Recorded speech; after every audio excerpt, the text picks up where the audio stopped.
Lake Nyos looked peaceful, so peaceful that people who lived near it never imagined danger.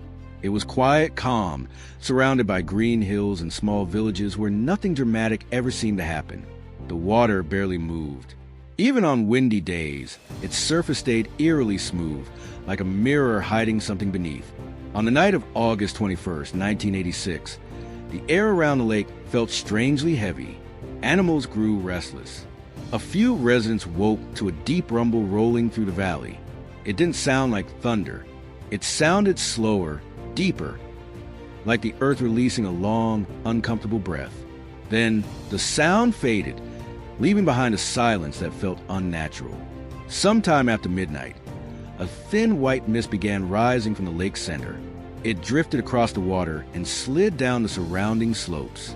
People who stepped outside felt the air grow colder, denser, and strangely wet. The fog stayed low, hugging the ground as if it had weight. Moments later, villagers began collapsing where they stood. Some took one or two confused steps before falling. Others never made it out of their homes. Families dropped silently. Cattle fell in their fields.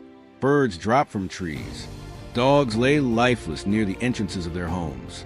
No screams, no fire, no struggle, just sudden, complete stillness.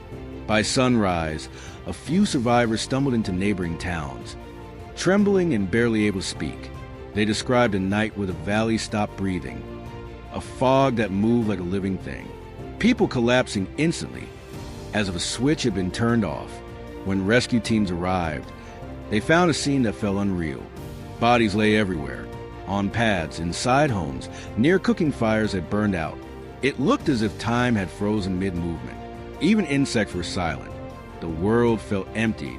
Then they reached the lake. The water had changed color from deep blue to a strange reddish-brown. Bubbles rose from the surface, slow and steady, like the lake was exhaling something toxic. Scientists soon uncovered the truth. Lake Nyos sits above a volcanic pocket that slowly leaks carbon dioxide. Over decades, the gas dissolved into the cold bottom layer of the lake. Normally, it would stay trapped there forever. But that night, something, perhaps a landslide, perhaps a sudden temperature shift, disturbed the balance. The entire reservoir of carbon dioxide erupted upward in one violent release. The gas burst from the water, rose into the air, and then rolled down the hills like an invisible wave. Carbon dioxide is heavier than air, so it didn't rise, it flowed. It filled valleys and homes, pushing out oxygen. People didn't choke or gasp. They simply blacked out in seconds. Death followed moments later. More than 1,700 people died that night, thousands of animals as well. Entire villages disappeared quietly, without a single burn or wound, just the absence of breath. To prevent another disaster, engineers installed a long steel pipe that constantly vents gas from the bottom of the lake.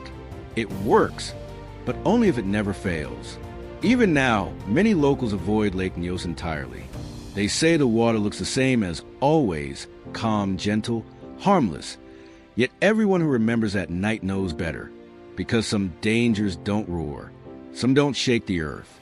Some don't arrive with fire or fury. Some kill with silence.